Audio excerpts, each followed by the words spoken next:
All right, guys, today we are going to make keef cookies. So I'm not going to focus too much on the recipe of the cookies. Because you can use whatever recipe you want of cookies, whatever you guys think is absolutely fan-freaking-tastic. But the real key here is using keef. This is what I'm going to be utilizing to infuse my chocolate chip cookies today, quarantine style. So the first thing that you need to do anytime that you're dealing with infusing your food with cannabis is you need to do a step which is called decarboxylation. If you skip this step, then first off, what decarboxylation is just a method of heating up your flour or keef. We're using keef for this one. It's a method of heating it up to release the THC. And that is what gives you that psychedelic effect. If you skip this step, you're just gonna have weed flavored food. Nothing is gonna happen. Okay, guys, so what I have here, so first off, preheat your oven to about 230 degrees Fahrenheit.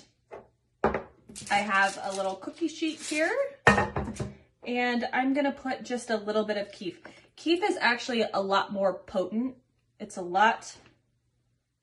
Don't need very much keef. So I'm not going to be utilizing oil or butter as a means of infusing my cookies today. I'm actually gonna use straight keef. So this is so beautiful. It's like got almost like an orange tint to it. Ugh, it smells really good too. So I only need about 1/8 of a teaspoon for each cookie. So that tells me about how much I'm going to spread out onto my cookie sheet. Now that I've put it on the cookie sheet, I'm gonna put it in the oven at 230 degrees for 30 minutes. Beware that this is gonna make your entire house smell like pot. If you live in an apartment or house or whatever and they're not cool with that, I don't really have any suggestions for you. It's just gonna smell like pot. As that cooks for 30 minutes, make your cookie dough. However you wanna do it, I'll leave that one up to you.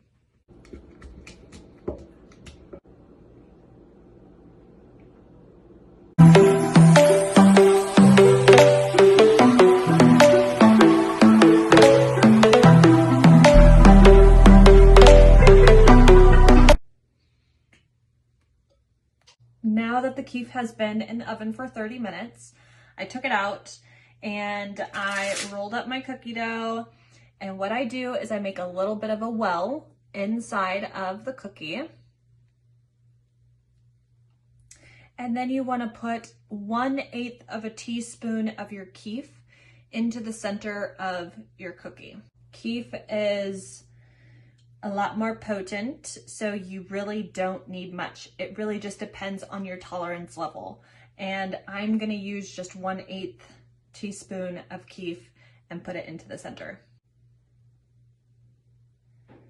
And then I'm just going to fold it into the cookie. And just continue to do that for the rest of my cookies. All right, now put them into the oven and cook them according to the directions. Okay, so now that the cookies are done, there's something I need to tell you guys because you have to be really careful with these. The onset of feeling the effects, so when you eat edibles versus smoking, you have more of a psychedelic effect and it's more potent. So you have to be very careful for how much you consume because I want you to have a good experience. When you consume one of these, make sure you give it an hour before you consume more because we don't want to have an accident. Onset is usually anywhere from 30 minutes to an hour. So do not eat any more cookies until you have tried it, waited an hour, and then adjust accordingly. You do not want to have a bad trip, guys. It's happened to me before. Ain't gonna happen to me again. Enjoy. Hey guys, I hope everyone's absolutely amazing. And I just want to do a really quick video to talk about what the elimination diet entails, because there is a lot of people who are coming to me about eliminating things out of their diet in order to help them relieve a little bit of symptoms that they're having or any health concerns that they have. And it's kind of a hard process because once you go through the elimination diet, you actually have to stick to it. You cannot cheat, which is sometimes really hard for people, especially anybody who actually tries to go on a diet. A lot of times they want to cheat, but when you go onto an elimination diet, the key to an elimination diet is actually not cheating at all, because you have to completely diminish all of whatever it is inside of your body that is creating intolerances or allergens or inflammation in the body, and it has to completely diminish out of your body before you can reintroduce things back in and actually see symptoms and for what they are. So the way that you do an elimination diet is sometimes different for everybody. Not everybody has to go through a complete elimination diet, but personally for me, I'm a little bit hardcore, so I try to go big. Sometimes I fail, but what you need to do is, if you feel like there is some type of food category like dairy or gluten or wheat or whatever it is that is creating symptoms in your body, what you need to do is you need to completely eliminate it from your diet completely for at least 8 weeks. And through that process, you'll go through if you do a full elimination diet where you get rid of dairy, you get rid of gluten, you get rid of wheat, you get rid of soy, you get rid of nightshades, legumes. I can put a whole list of things that you eliminate down below in the comments, or in my status. If you eliminate all of those out of your system for at least 8 weeks, you'll go through a process of detoxification. You'll actually feel worse before you actually start to feel better. And you usually start to feel almost 100% better by week 4. And you're feeling really good. You're feeling on top of everything. You're feeling mental clarity. Your body feels back to normal. Everything, your energy, everything is boosted. And you stick to a certain diet. And once that 8 weeks is completely up, you can actually start reintroducing those foods one at a time.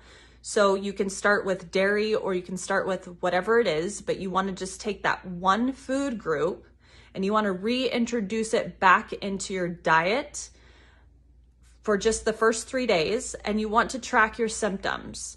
And from the beginning, you should really start a food diary, telling yourself everything that you're eliminating from your diet, and then kind of track yourself as you go along through the 8 weeks and track what your symptoms are, how your symptoms are improving. And then at the end of that 8 weeks, you should be feeling absolutely fan-freaking-tastic. If you're not, then you need to do a little bit more of a restrictive elimination diet, because then there's something else that's creating your conditions. But once you reintroduce that food back in, sometimes you won't actually get a symptom until the 3rd day. And it can be anything from like brain fogginess or fatigue or being lethargic. You can get so many different symptoms. I know that when I had dairy and I realized that I had a dairy intolerance, which I've actually been eating dairy for so long and I never thought that it affected my body, but it made me extremely sick when I reintroduced it back into my body. And that's why I'm very particular about what I put into my body pertaining to dairy. And usually I don't even have dairy at all. But if I do, I have to deal with the consequences. But it's the process of elimination, getting it completely out of your body. And a lot of people have food intolerances. It's not necessarily allergens, but it's food intolerances. And they create tiny, minute symptoms that a lot of people think is just like oh, I'm just always tired, or I just work a lot, it stresses me out. All these little things factor up and we make excuses for them, and we don't really pertain them to what it is that we're putting into our body until we completely eliminate it out of our system and we recognize that this particular thing was creating the symptom. And when you take it out of your diet, then you start to feel better. And so when you reintroduce the foods back in, you just keep a log of what these types of foods were, created or were doing to you and what the symptoms were. If there's no symptoms, then it's great. Your body thrives on that. And you can just jot whatever that is down. And then you can also jot the things that weren't so good for you and what their symptoms were, and you can jot those down too. And that's how you create your food prescription. That's what creates the food that works for you, because not everything is going to work for everybody. And that is just called bio-individuality. And so when you talk about this food being healthy for you, it might not be healthy for somebody else. And that's the huge thing about, when all these people come out and they say, you should do keto or you should do this, and this is the end all be all, you need to be vegan, you need to do this and this and this. The thing is that everybody has their own food prescription. And there are a lot of foods out there that are healthy, but also create a lot of inflammatory properties inside of a person's body, which creates a lot of unhealthy reactions. And so it's really important, I feel, to go through an elimination process. And there you'll actually find what foods work best for you. And then you can literally eat as much as you want of those foods, and you won't have to worry about calorie intake and all that kind of stuff. But if you guys have any more questions, just let me know. I'll do more of these advice or nutrition advice videos because I get a lot of that stuff and I can't reply to everybody, but doing a video just helps to kind of get it out to the masses. So I hope this video was beneficial to anybody who is interested in the elimination diet. And also, this is something that I do with clients. So I actually have a structured plan that brings them through the 8-week process and reintroduces things back into their body. So if this is something you think that you need because you have health concerns, then let me know and maybe we can work something out together and I can help bring you through the process. I know it's a hard process to go through because it's hard to identify what foods you can have, but I put everything really easy down for you and take you through the whole process. So let me know, guys. Bye.